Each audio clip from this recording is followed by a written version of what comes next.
What's up, hockey fans, and welcome back to the Good Goal Podcast, episode 35. My name, Matt. You know what? It feels like we've done it way more than 35 times. Every time I read the number, I'm like, what, dude? We've done 150 episodes. Anyways, that's Matt TR. I'm Christian Brady. We're both here in Clemson, South Carolina. It is the thick of the semester, so if we sound tired, it's because we're tired. Yeah, midterms week, it's rough. Yeah. But this week is the midpoint of the semester, though, so at least we can look forward to summer a little bit. Yeah, and then we got a spring break next weekend, so we get a little bit of a break. But yeah, I think I've worn this shirt hat combo for the past 8 episodes. So I think so too. But you clean it, and when it's a nice day, I like to wear it because it's like so thin. It's like great material because it's 63 and sunny here today. Yeah, it's a nice. It's gonna be even nicer tomorrow too. I know we should skip class and go golfing. Yeah. Anyway, I usually have a plug of someone I want to sponsor us. Let's see if I can find something. Coca-Cola. Sponsor us.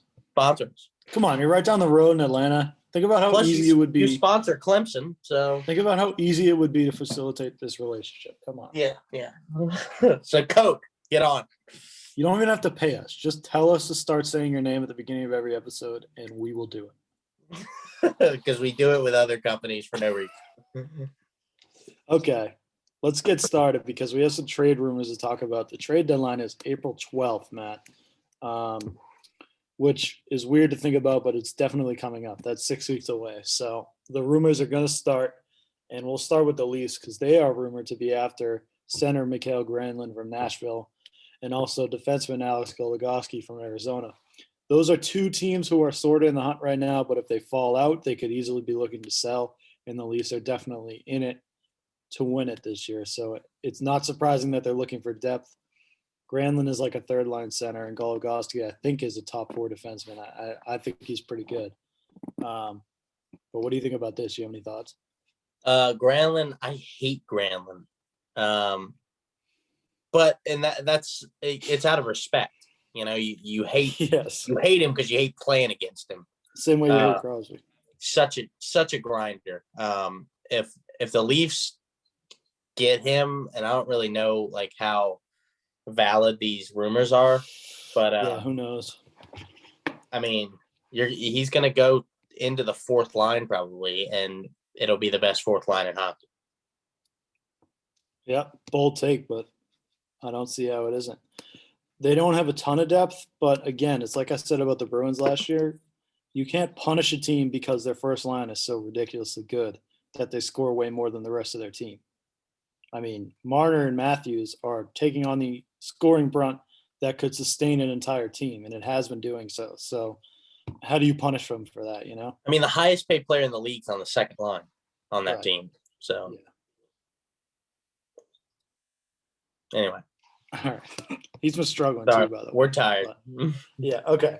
The Sabres, probably in a sell position. I'm going to put probably and change that to definitely because, God, are they awful, Matt. So Taylor Hall and Jack Eichel are both probably on the block. Taylor Hall, definitely they'd be willing to part ways with him because there's no chance he's coming back. After he said he's going to a contender and then chose to go to Buffalo. I don't know the deal with that. Obviously, he chose wrong if that's actually what he was trying to do. But we also have to talk about Jack Eichel, who is on the books for a $10 million cap hit for the next 7 seasons or 6 seasons. But you got to think there's a lot of teams who would have to be in on him because he's such a good player. He's so valuable. You can't say that $10 million is a steal, but he's definitely top tier talent. So teams are not – Buffalo's not going to have to eat any of that salary to send him away. Teams are going to take So there's a tidbit in that because you said $10 million isn't necessarily a steal. In 2026, it will be a steal. Mm-hmm. So that is a great price to be locked into for the next 7 seasons. And my thoughts on Taylor Hall is I mean, we're 20, almost 25 games into this 56 game season. The experiment didn't work. Okay. Mhm. It's not going to magically, work next week and then they're going to make the playoffs and do a deep playoff run. It's just not working. Get something for Taylor Hall before Seattle poaches him from the free agency market. Yeah, and to go even beyond that, Matt, get something for him while there's still a good bulk of the season left, because teams are going to be willing to pay for him more now if they think they're going to help him, that he's going to help the team get into the playoffs on top of helping them in the playoffs. You know what I mean? But it's an $8 million cap hit. You really don't see $8 million guys getting traded at free agency. So that might be a percentage trade of where they take a percentage of his cap. Otherwise, I mean, like I said, there's not many teams that are just playing the season with $30 million in the bag. Right. Yeah. Where's Jack Eichel? Please, Buffalo, get rid of him so we can see him succeed. Yeah, it's so sad. And I know we touched on this last week, but the rumors are for sure ramping up now.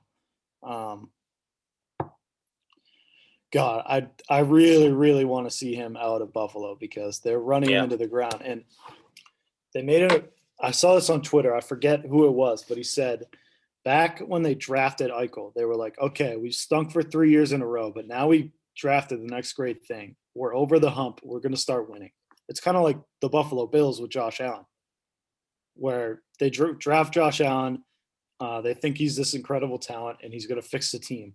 And Jack Eichel has played well in his first 5 seasons or whatever he's been in the league, but obviously it's not enough to turn around a team. And it's just kind of like they're in limbo, where they thought that they were going to stink and then get Jack Eichel and then be good, but they just continued to stick with Jack Eichel. And now they're just paying him a ridiculous amount of money for nothing. And it's not because he's not contributing, but it's because he's contributing to nothing. The rest of the team is so bad, it doesn't matter. So the Bills is a horrible analogy, and here's why. Okay. They get Josh Allen, right? And it's almost as if that's essentially what the Sabres did, and we have this guy who's a great talent. But the Bills said, you know what? He's not going to succeed if we don't go get Stephon Diggs. He's not going to succeed if we don't have Tre'Davious White and Tremaine Edmonds on the defensive side of the ball. So the Bills is what the Sabres should have done 4 years ago. We have this guy who's a generational talent. He's going to take us to the playoffs. Let's not get a team to build around him. That's essentially what they got Jeff Skinner, Matt. What else? Jeff Skinner's a bum. Okay. Taylor Hall is 4 years too late joining that team if that was gonna work.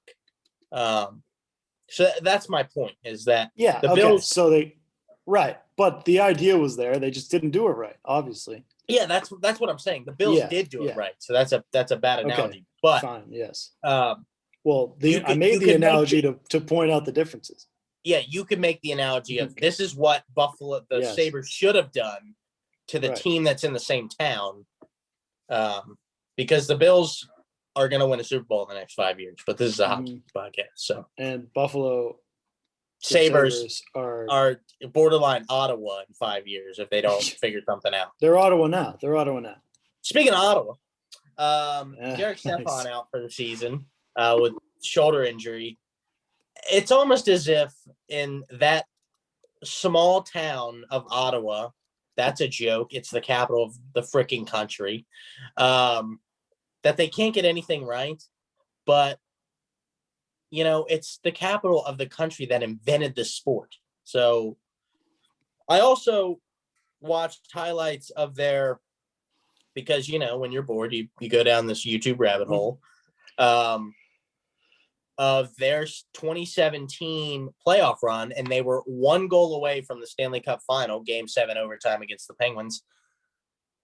I mean, where is that team? Where's that effort? That it's horrible. That team was so good. It left with Carlson and Mark Stone. And DeZingle. It just does. And it does, you can name them. I mean, you can name. That's what kickstarted it. It's so good that year. It's over. Anyway, so he's out. Their season was tanked anyway. That's a guy you don't want out if you were anywhere close to the playoffs because he's a veteran, but they're not. So they might lose if they played in the AHL playoffs this year. Okay, but hear me out. Every single episode, there are three certainties in life: death, taxes, and us talking about how bad Ottawa is, and us talking about McDavid or McKinnon. But Ottawa is, I think, building a successful franchise. They have so many young players who are performing right now, and we got to talk about this kid, Drake Batherson. He scored 2 goals on Monday, which extended his goal streak as a 22-year-old to 6 games. He has 7 goals in the last 6 games. That matches the franchise record held by Jason Spezza. Ever heard of him? I have heard of Jason, who was on that 17 team. Exactly. But you got to think they have Thomas Chabot. They have Tim Stutzel, one of the Tkachuk brothers, Brady Tkachuk. Matthews on Calgary. Calgary. They had John Gabriel Pageau, who scored a hat trick in the West or the Eastern Conference Finals, but he's gone. Well, he stinks now too, though. So maybe they made a good decision there. He doesn't fit with the Isles style. No, he doesn't. Play, he doesn't. Anyway, and they just got Matt Murray, who you could say what you want about him, but we can at least say that Pittsburgh probably made the incorrect decision by sending him away instead of Tristan Jarry. So that should tell you a little bit about Murray, that he is actually, an NHL goaltender at least, and he is still young. It doesn't really say watch out for Ottawa. They have the second worst goal differential in the league. So, they give up 95 goals in 25 games. Well, also, if you look down the goals scored and goals against in the North Division, it's actually, and I noticed this last week, it's significantly higher than the rest of the league. So that division has a lot of goals being scored. But there's a clear divide in that division too, which also makes that super important. Calgary, Vancouver, and Ottawa are terrible, and Winnipeg, Edmonton, Toronto, and Montreal are all pretty good. Toronto's very good. Vancouver it's definitely, I know this is about Derek Stepan being injured. So 2 things. 1, good for him. He gets to rest, watch this dumpster fire get gasoline poured on it. And 2, to stay in Canada and talking about the second worst team in the North Division. Vancouver is so bad, and Vancouver fans on Twitter. Holtby was trending last night. He's 1-5-1 in his last 7 starts, with like a 8.2 goal or save percentage. We'll take him back, by the way, at pennies on the dollar. I really thought they were going to be good too. They have so much talent, and they made that run last year. God, they're bad though, huh? 9-15-2. They have 20 points in 26 games. That's the most in the league. 26 games. They had a Calder Trophy finalist last year, in Quinn Hughes. And speaking of former Calder Trophy, finalist Sidney Crosby. That's such a stretch, but that was my connection. He's out and in COVID protocol. Christian wrote in the script, good because he isn't good at hockey. I'm just kidding. I wrote that. But he missed 28 games last season because of that, ab core muscle or surgery. They said. I think he had a hernia or something. Yeah. And Pittsburgh went 18-6-4 without him, according to he's NHL. Obviously not. He's unimportant to the franchise. So it's kind of like when it was in basketball. I think when Steph Curry was out and KD was there, they went 18-2 or something crazy like that. Yeah, stuff like this does happen all the time, and this is a small sample size, but I saw this today. Matthews returns tonight after missing a game, I think just for maintenance stuff. He might have some knee pain or something. But Toronto's 3-0 without him this year. But also, you could pick any 3-game stretch across the season, and they're probably 3-0 in it. So that's just a coincidence. But you're right. That kind of stuff does happen all the time. Matt, what do you think the odds are that Ron Hextall took over, got COVID, and started coughing on Crosby's face because he knows that the team is better without him? None, but he's a Philadelphia Hall of Famer. So the idea that he got Yeah, that COVID, is gave it to true. Crosby to sabotage Pittsburgh is way more likely, and that's probably what happened. Yeah. So good for Ron Hextall, keeping the Pennsylvania rivalry alive. Okay. Zach Parise, healthy scratched for the first time since he arrived in Minnesota 9 years ago from New Jersey. Yes. Yes. Big time USA player. He was my favorite player growing up. It's why I always wore number 11. Fun fact. I don't know why. I think he was the only NHL player that I actually knew. Number 9. He was 9 in USA hockey, and I think I think he was 11 in. That's right. I knew 9 was tied to him, but yes, he was definitely 11 in New Jersey. Yeah. Yeah. Anyway, sorry. No, that's okay. I think he was the only USA player that I actually knew, other than like Sean Thornton, and he couldn't be my favorite player because he's stuck. Although he is still a legend because he used to ragdoll people. God, he was so fun to watch. Zach Parise has a $7.5 million cap hit this year. That is not ideal for a guy who's not in the lineup. The reason he got scratched, Matt, and I just read a story about this. He was on the ice when Vegas tied the game, but he was on the ice for this was what, Monday?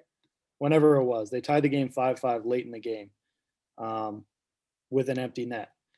And Parise was on the ice for like a minute and a half, which is way, way too long. And he said the reason he was out there so long was because he was trying to get his liney a hat trick in the empty net. And he told the media that after the game. And I mean, non-surprisingly, they did not take kindly to that, they being Minnesota. And I don't blame them for that because I like that he's being honest in the media, but that's a tough look to be like, I cost us the game boost. I was trying to stat boost my friend. Yeah. Yeah, I mean, everyone's kind of thinking this though. Like, if a young guy in your team has 2 goals and there's an empty net, you're looking for him, right? Yeah. That's stuff you don't say out loud though. That's like a written rule in your head. Especially as an excuse for why you cost your team the game, kind of. So I think on record the coach said that shift was the reason he got, he scratched. That, and he has 9 points this season. 3 goals, 6 assists. That is not numbers you want to see from a $7.5 million player. Also, like one of the greatest USA hockey players ever when you look at his career overall. So, anyway. Yeah. So, tough look for Zach Parise. Another guy who could be on the trading block. Hopefully, it's a wake-up call. Yeah, I agree. That'd be good if he could have a resurgence, but it seems like he's on the back end of his career, the back nine. Okay, let's talk about NHL broadcast rights because the NBC Sports or NBC contract is up at the end of the year. They're also dismantling NBC Sports, I think at the end of the hockey season, but maybe just at the end of the calendar year.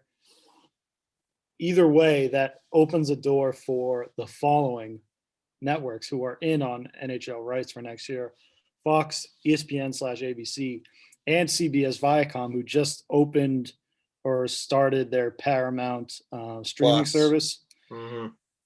Fox, I don't know anything about their streaming services because I know that Hulu and Disney Plus are also owned by the same people who own Fox. Obviously, ESPN has Disney Plus, ESPN Plus, NBC has Peacock. So the main point of the article I read about this was we're going to see hockey in ways that we haven't seen before next season because every single network has a streaming service associated with it, and that's just going to be the way we watch hockey. I'm hoping and praying that I don't have to pay to watch games, but it seems like that's sort of the way that things are going. ESPN is said to be the front runner, and the NHL wants to explore a non-exclusive deal like the NFL has. You know how they negotiate on the Super Bowl every year.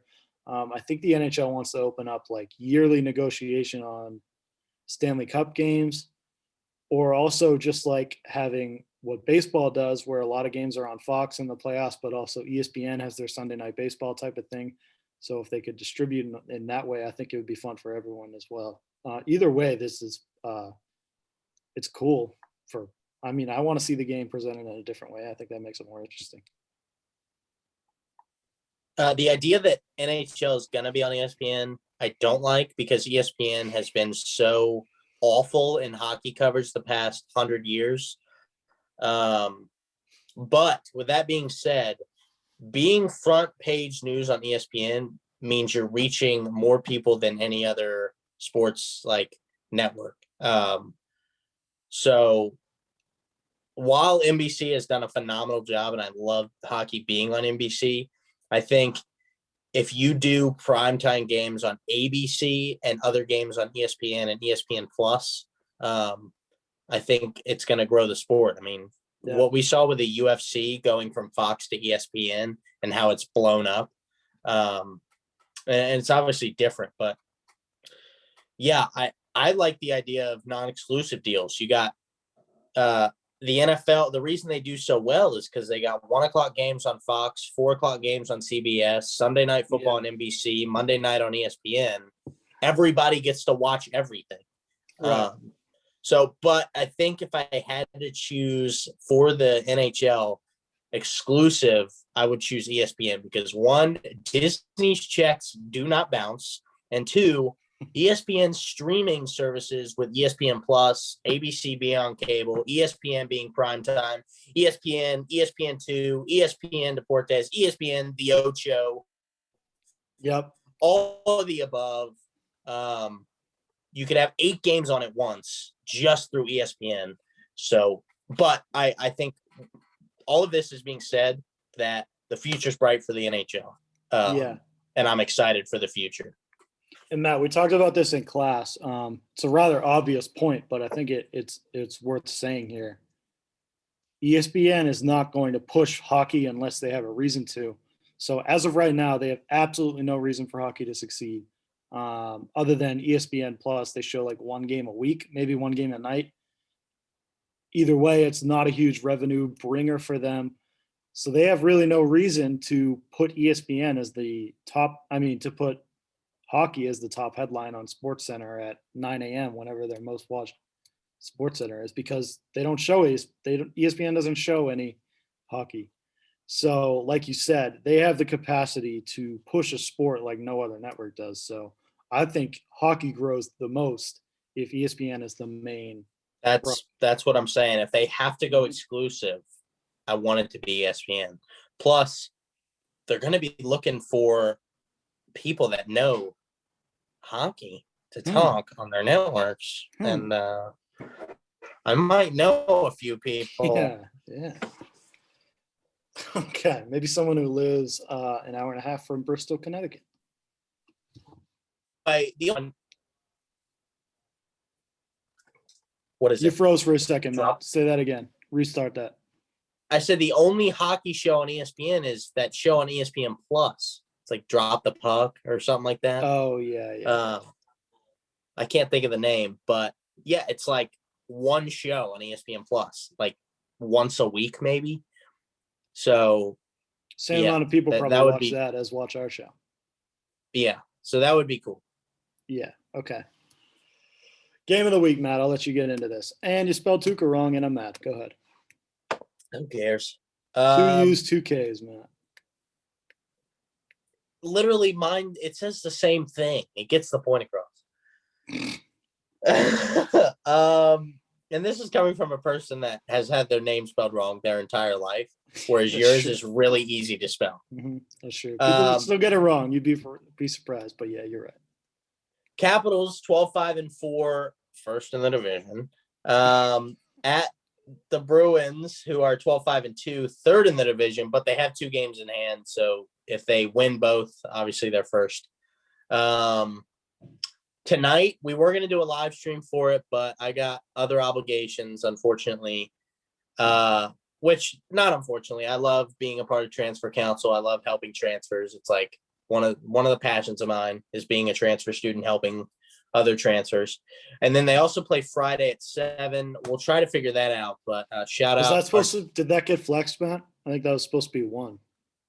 1:00 on Friday? That's what I thought, but it's possible that is. Yeah, no. It's If it is one, we can do a live it's not. stream. It's not. It's at 7. Yeah, Friday, March 5th at 7. And then they play again April 8th. So we'll definitely do a live stream then. But yeah, shout out Marissa, who is our GM for Tiger Vision. She's having her birthday party on Friday, so that's where I'll be Friday night. Nice. So yeah, anyway, Vitek Vanacek, and we assume Tuca will get the start tonight. I think he is in, yeah.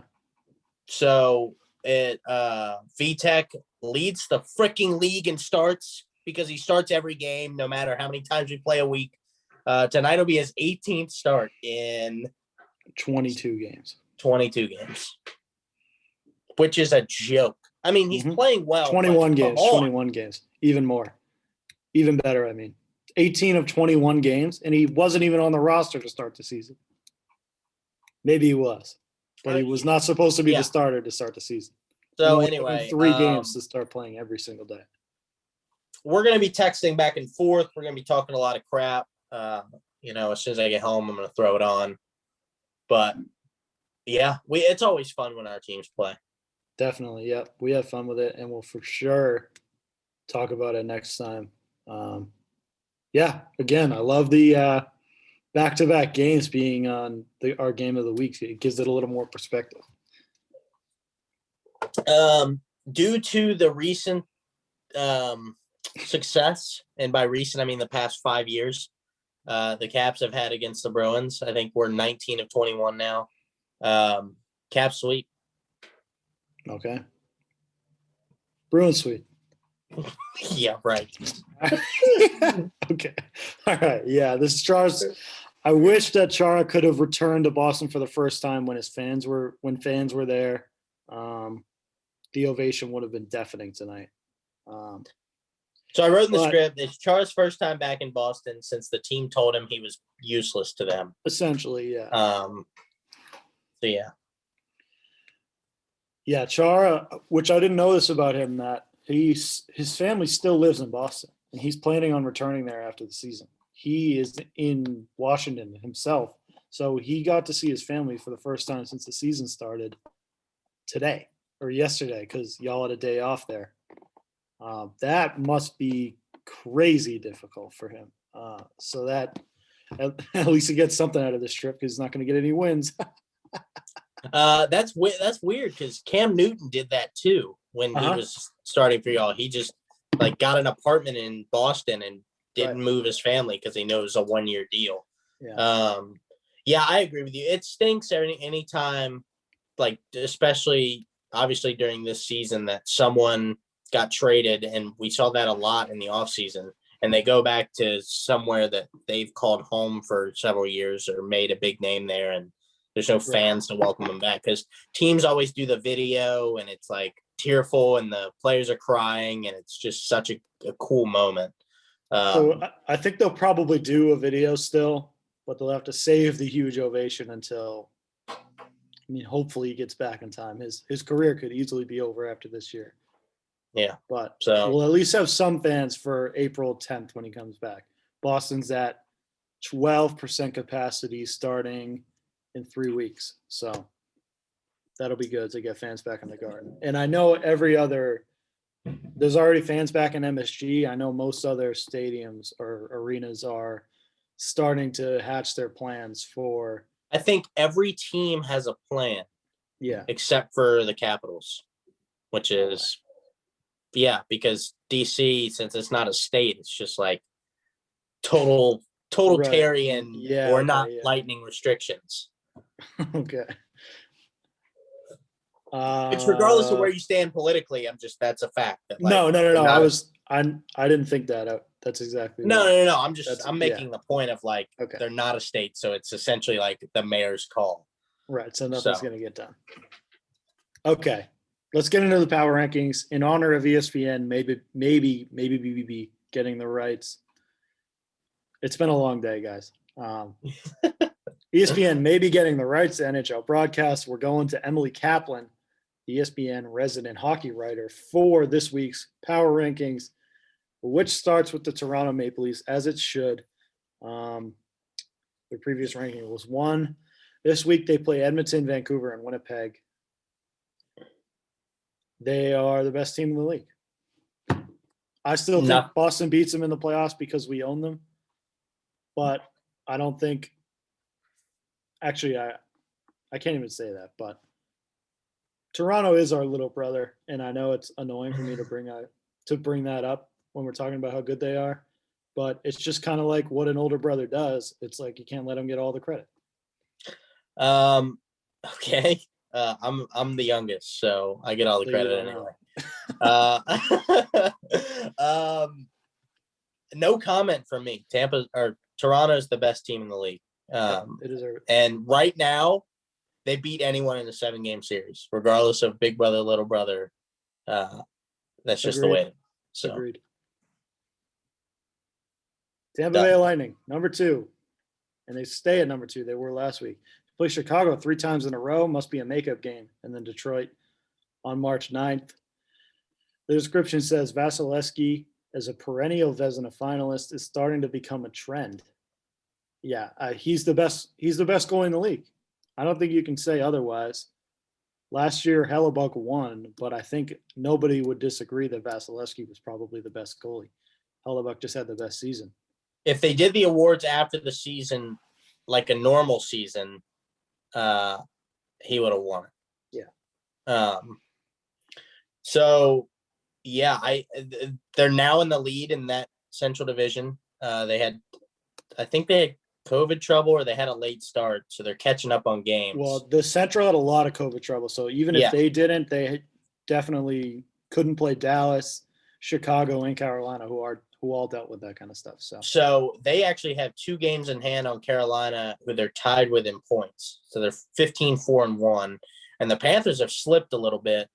But Tampa's won 5 in a row. So if you're asking me who the hottest team in the league is, it's Tampa.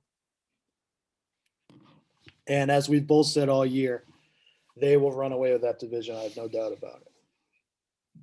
Yes. Why don't you give us number 3?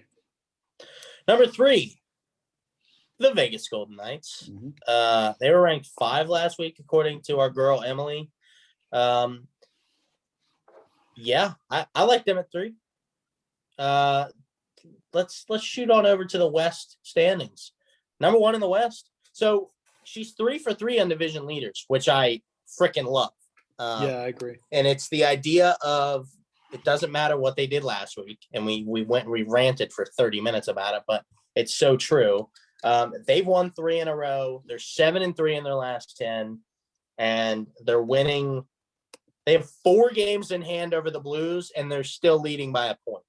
So they're just, when you look at the standings for face value, they're the best team by far in that division. They're wearing the chrome helmets a lot, which makes them 10 times better. And that's not even a debatable point. It's not even debatable. So don't even try. Plus, they're facing the Wild tonight, and then San Jose, who's not good, at the end of the week, and then the Wild again. So that's 4 wins for them. Count it. Go to Vegas, put a lot of money on it, because we're talking about Vegas. Well, the Wild are actually good somehow, despite they have games in hand on St. Louis, and they got 1 game in hand. No, they don't. Vegas. Yeah, I mean, they're 7-2-1 in their last 10, which is crazy, but they're not going to beat Vegas. Yep. So we'll see. Maybe it'll be. Wait, is he scratched tonight? Is Parise scratched tonight for the Vegas game? Yep. Okay, so I was going to say maybe he'll have a resurgence, score 9 goals, but that won't happen until next time. So pencil it in, or no, Sharpie it in. Parise 9 goals next time he plays. All right, go for number 4 is the Bruins. They fall from 3. They should have fallen because they've lost 4 of their last 6 games. They lost 2 before going to Tahoe, and they just split with New York over the weekend, the Rangers. A lot of attention here to Charlie McAvoy gives Emily Kaplan. How do you like that English sentence, huh? Which I love because obviously I love Charlie McAvoy. She says that the fact is he's averaging a career-high 0.79 points per game this season portends well for potential hardware. NHL.com released a sort of like exactly what we did. They must be watching the show, Matt. They gave their picks from each division through Calder, Norris, Vezina, and Hart. And Charlie McAvoy was the Norris contender for the Mass Mutual East Division. So I think he's playing great. I watch him every night, obviously, so I'm going to think that. But I love watching Charlie McAvoy. Not agreeing with this one there, pal. To lose 7-2 and then 6-2 back-to-back nights, one to New Jersey, right? Or no, Yeah, both to New York, one to the Islanders, one to the Rangers. Yes. How are you at 4? And I'm gonna throw in an idea that the Islanders are 7-2-1 in the last 10 on a 2-game win streak, and they're now second in the division. I would put the Islanders in the top 5 if we're just talking about this past week. So, yeah, I mean, the Bruins are a good team. They should be in the top 10. I don't know if they should be at 4. Maybe not. It'd be, again, it's like, how do you balance it? If you drop them from 3 to 9 after one bad week, that seems like a ridiculous overreaction. But also, I hear your point that there are teams beating them right now, like the Islanders, who are 3-0 against Boston this year, who just seem like the better team every time they play them. So, and spoiler, they're not on this top 10 list. So, right. Which is ridiculous, especially considering this came out 5 hours ago. They probably deserve to be. But yeah, I don't think you can drop them 6 spots just because they had the bad week. But also, if you're judging just by this past week, they're not even close to the top 10. Yeah. So which is what I like to do. I like to judge by week. Mm-hmm. Number 5, the Florida Panthers. Last week, Emily had them at 7. I'm trying to remember where they were last week. I think they were similar to that. Okay. I think it was probably 7 because they were underrated last week too. And we wanted them to be up there, but they've actually fallen. They've lost 2 in a row, 5-3-2 in their last 10. Yeah, I mean, the way they were playing 2 weeks ago, we thought they were going to win the division. So, yeah, I like them at 5, and hopefully they can keep it going. Let's see. Let's look at the division. Yeah, so the Central, as we talked about last week and the week before, has 4 good teams, 4 bad teams. We kind of already know who's going to make the playoffs in that division. So, I mean, as long as they play par hockey, they're going to make the playoffs. This is a division that we thought would have way less parity than it has, because Florida and Chicago are definitely surprises with the starts that they've had, especially Chicago without Taves, even though that broke like a couple days only before the season started. But Carolina also a little bit of a surprise.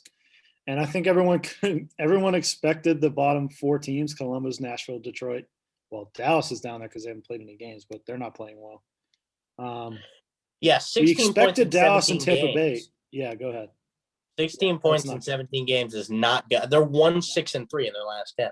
Right. They're 6-7-4. Yeah. If you asked where the Stanley Cup finalist was going to be, you would have guessed Tampa winning the division. You would have guessed Dallas probably right behind them. Not Tampa at the top, Dallas at the bottom. No, I don't think anyone guessed that. Mm-hmm. So so that's one of those divisions that we didn't expect to be very good, but ended up being pretty good. And then there are also like the Scotia North Division, who really only has one good team, if we're being completely honest. As of right now, they have one team that looks like they can make a legitimate run in the playoffs. They have one great team and 2 good teams, and then everyone else is bad. Right, and Montreal is sort of in limbo right teams. Now. Yeah. So I think the Flames, the Canucks, and the Senators are not that good. And then the Canadiens, Oilers, Jets are good teams. And we're really not going to know how good any team is until the divisions start playing each other. There's just no way to tell, because a great team can make a good team look terrible. And that's what great teams do. So I hate talking bad about us, but we looked like the best team in the country against the ACC, and then Ohio State embarrassed us. So yeah, it's the same type of thing. and it was the same sort of configuration for the season. So we're going to see things like that come up. We're going to see sweeps in the first round this year. In the first time that they collide in the conference finals. Yes, right. We're going to see sweeps in those two conference finals series. There's no doubt in my mind. I'm thinking cross. Yeah, but teams play within division for the first two rounds, and then in the conference finals they play each other. That's insane. Well, I guess that makes sense. You just get one division winner. Mm-hmm. I kind of like that instead it's a cool of idea, but then we're going to see some crazy mismatches in the conference. Yeah, like the best series in the entire playoffs is going to be in the second round. Mm-hmm. Probably, you're right. Okay, number 6, Philadelphia Flyers, who actually moved up this week from 8 to 6. The vintage Ghost Bear is back. Shane Gostisbehere. I like that. He's a fun player to watch. He was part of that Union team that won, 2014 probably. They won the national championships. But really, he was the first guy who jumped up into the National Hockey League from college playoffs and made an impact right away. And since then, that continues to happen. What are some other examples of that? Cale Makar did it. Cale Makar was huge. Yeah, Cale Makar is probably the biggest one. But guys who jump into the NHL right after. But Shane Gostisbehere is still young, offensive defenseman, super fun to watch. Philadelphia, they're good, Matt. They are good, but we just continue to say they're overrated because it's probably true. Yeah. Their goal differential is about even. They're 5-3-2, so essentially 5-5 in their last 10.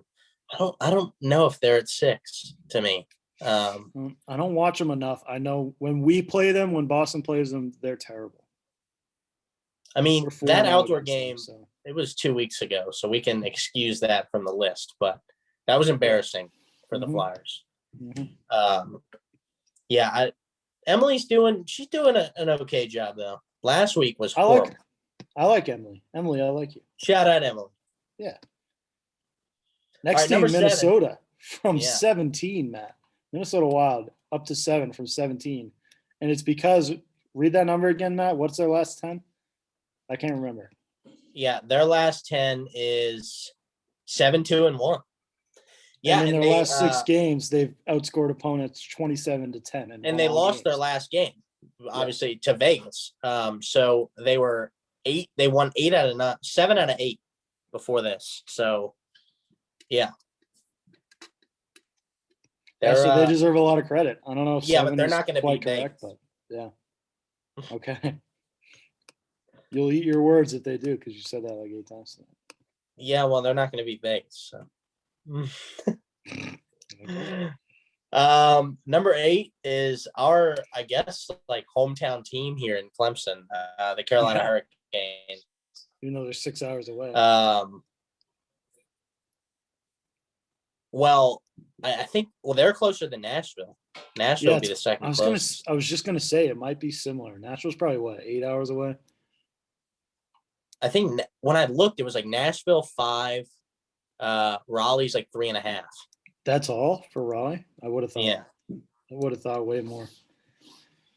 Anyway, yeah. we're tired and out. Who cares, dude? Who cares? So they were 4 last week, which I agreed with because they were second in the division, and they're still second in the division. 6-3-1 in their last 10. Carolina's a good team, and I like that team. And I like Rob Brindamore, but anytime they play the Caps, they think we have like a rivalry, and it's weird. I don't know. They're not really a rival. I mean, they beat us in Game 7 2 years ago. A lot of teams try to force stuff like that. Yeah.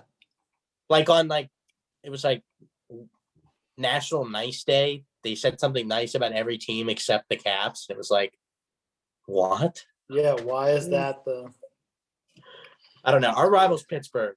And that's I guess geographically, that's the closest team in the Atlantic, right? What? I guess. Pittsburgh's probably closer to us, like DC wise, or Philly might be. Right, but I mean, Carolina's closest team, yeah. Yeah, probably. Yeah. Yeah, so I guess that makes sense. Still weird though. Anyway, Number 9 is a team that, not saying that they should be rated higher, but based on the team's expectations, they should be playing better than they are. Colorado Avalanche. Thanks to some blue liner injuries, Samuel Girard and Devon Toews both played 25 minutes against the Wild last week. You never want to see a guy do that. well, yeah. So Devon Toews was a huge acquisition. Right. From Wow. the Islanders. Yeah. From the Islanders, who played really well last year in the bubble. Yeah, I mean, this team, it seems like they're so good, but they are always dealing with injuries. I mean, a healthy Colorado team in the bubble last year makes the Stanley Cup Finals. I mean, they took Dallas to Game 7, Game 7 overtime, right? With like 4 out of their top 6 forwards out. That's an exaggeration, but they had a lot of injuries. So when this team's healthy, to me, they're top 3 team in the league. So it's fine that they're at 9 because, let's see. Where are they at? Yeah, they're 5-4-1. I don't know if they're at 9 this week. Yeah, I don't know. They could have easily dropped out. But they did. They were at 6. They were at 6 before, which they probably deserved last week. So to drop them more than 4 slots after one bad week is a crazy thing. Yeah, but the Wild jumped from 17 to what, 6? Yeah, that's true. That's true. Where are the Blues? The Blues are second in that division. They're nowhere to be found. I know. They played a lot of games, so that could be part of it. But okay, here's to the reason why. I'll let you read it, why we've read so many of these. We'll do the top 5 normally. But number 10, Matt. Number 10 is the Washington Capitals. According to Emily, they were 11 last week. Yeah. We're first in the division, but we played the second most games. So VTech's playing well. We've won 3 in a row. We always play well against Boston. Yeah. I think mainly the reason we played well against Boston was Holtby. I think we're going to start seeing, a change in this Boston-Washington mini rivalry we got going, because Holtby's numbers against Boston are like the best in his career. Right, and Tuukka's, when they started, were awful. And then last year, I think it was like 3-1 Caps. We took 1 game. Yeah, and you won over Christmas like break. 7 we won like 7-0. Yeah. Yeah. So yeah, I hope you're right. It's starting to turn around. These teams for basically my entire life have been dead even. So I don't know. It's just a weird, not a coincidence, because as it starts to pile up, then it's just like an intimidation thing why the Caps continue to win. But theoretically, it would be dead even. Yeah. So, I'm not upset with that. We've won 3 in a row. But I think for this list as a whole, I think I would like to see the Islanders be thrown in there because they're 7-1 in their last 10. And who else? The Jets are 7-3 in their last 10, and the Blues are consistently good. Like they've played a lot of games, but so has Anaheim, and they're dead last in their league or their division. Mm-hmm. So if you win the games you're playing, there's never going to be a perfect list though. Mm-hmm. I think she did well. Do a list in she did way better than the last one. No shots thrown or anything, but. All right, that's all we got for today. We'll be back at you next week following a 2-game series between the Caps and the Bruins. So we'll be recapping that. Go Bees. Go Caps. Sweet. Peace. See ya.